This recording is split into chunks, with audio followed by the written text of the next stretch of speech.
Awi abusuafo yabemo bibiara akwaba yabo Command Radio ne Command TV so yenwura okuapeyere Oseadeeyo Kwasi Akuffo awatoso biesa okuapemawura anasa okuapehene na aproba watu asiwasa fiso bayi aseso pabere na otimi enanto okuapemamu hanyina na fe ohu ne ekọ ne eba na wongatumi aye juma anasa wongadu juma biara okuapemamu ha esese wodi no abusia yensaka Aburi Amankrado nana Okan Kofi a otoso ebien ono na the chairman of the committee a wo hese yewura Oseadeeyo Kwasi Akuffo ne mma ya oreba no wo beje ne force wa yabako nana ho abusia na yakọ akobisa ne se ahomboa ben na so Adonteng wonga ye eririsia yewura Oseadeeyo Kwasi Akuffo nana yamwa kwa ba ne ba Command Radio no Command TV se eni tetiam Oseadeeyo Kwasi Akuffo to so ebiesa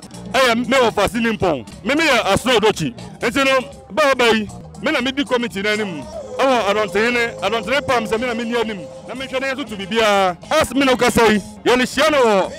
ahwase no obosomase aga hye ne so na me bisasa amane bi ha mo ba ya amane fi ehon mo ansa na mo ba ha ne kwa ye ba amane ama all ba Adonteng no asa ode ne nan aka mojam ofa mojam ansa na ba Adonteng e me no kasai se ye ma stafo hene akoyi sa obosomase ane ahwase for the sake of young ahwafunti ane young atiefu si aka se won akoyi sa eno ne ne yewen sale just boundary between Akwapem North Akwapem South and Akwapem North the boundary between na boundary no so wo ahwase ne obosomase fo so e me no kasai asafo ni no di team na nim akoyi sa amu fra wori wakamu Oseadeeyo enedua yi na ene dan ne yehwe kwan fi Adonteng manche yehu sa Oseadeeyo ko nifa won akodi ni birthday aman okọ benkuma won amano ekonya okodu jasia won amano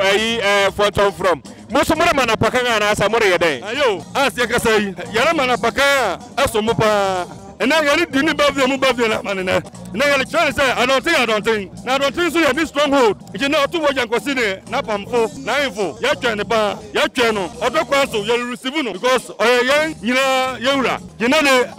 putu ya say still perfect nura ya say perfect nura ma de achi ya na yele twen yewura no yele twen ne feso ena ni jam na answer na hobako no yakọ Adonteng mu no na niam bisi won ani so a wo pese yewura beboa won in terms of education and sanitation and niam ekeka wo sa aso ye ba Adonteng mu ha mu won niam bi esi mu ani so a wo pese yewura beboa na sa adwumadi no akoso bobre amisa arin le sala kan no sawa ba bia ya hwase yewura ba ye won sam bobre a wo de betu anim ebi ni girl child education ana fanso no enyuma